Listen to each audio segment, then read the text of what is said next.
channel is our message is God still in control. At tayo po ay nagpupuri at nagpapasalamatan. Sometimes I speak in English. Hindi kasi nahasa yung English ko kaya hindi gaano sanay. Dumudugo pag tenga ka. Tayo po ay nagpapasalamat sa Panginoon dahil hindi tayo mag-aaral ng kanyang salita. First time ko po ito sa JCM Dubai na magsalita.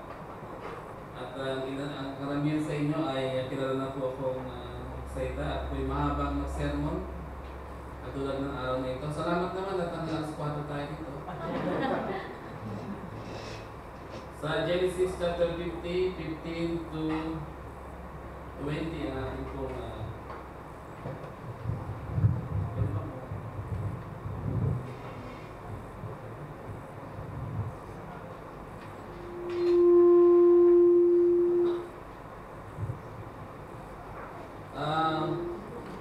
ang istorya po ay tungkol sa naging buhay po ni Jose o Joseph. Ito po ay na-increase ko na noong August 26, 2016 sa JCM Al-Mansura. Kaya nang wala po kayo doon, kaya minabuti ko na ito na rin po yung aking i-preach. Kung kayo po ay napakinggan na ito, ay napakaganda naman po sa inyo na uulitin po ito. Ganda lang po yung inuulit ng twice para lalo niyong maintindihan.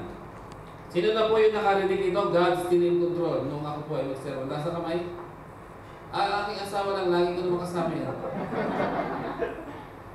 Kami po ay matagal na mag-asawa, 25 years na this coming January. 25 years. Umabot din tayo ng silver. Pinalimutan na po namin. Maaaring ang marami sa atin ay napanood na ang istorya ni Joseph. Diba yung natawag natin Joseph the Dreamer. Animated nga lang po ito. Meron din daw pelikula, kaya lang hindi masyadong popular sa mga Christian lang.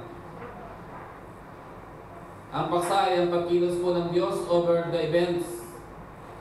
Maaaring ang marami sa atin ay kung kayo po ay umatin ng DBBS, isa po ito sa mga istorya na napakagandang istorya sa Daily Vacation Bible School. At higit po nating maintindihan kung babasahin po natin ng Biblia mula Genesis chapter 37 hanggang Genesis chapter 50 ng buhay po ni Joseph. Andiyan po ba yung verse? Ang key verse po natin ay sa verse 20. Mamaya makita po natin. Si Jose, sa Tagalog po ay Joseph, sa English ay Joseph. Si Jose ay paboritong anak ni Jacob.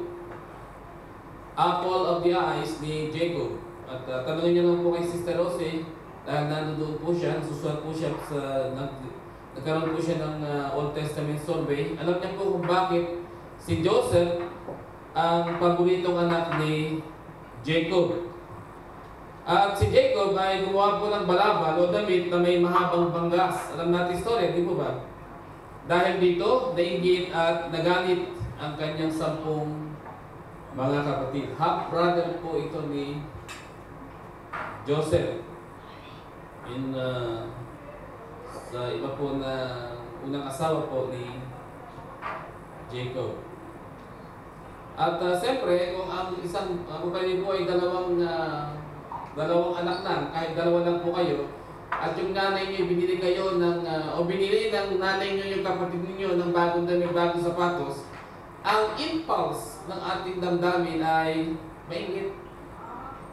Di ba? Kaya tinanong si Brother Gab, si Brother Gab, yung may dalawa siyang anak, na lagi na pagkakama ng kambal, dahil tinanong ko sila, kambal ba hindi? Bumibilang na lang ng damit nitong isa at ibibili ko rin yung isa.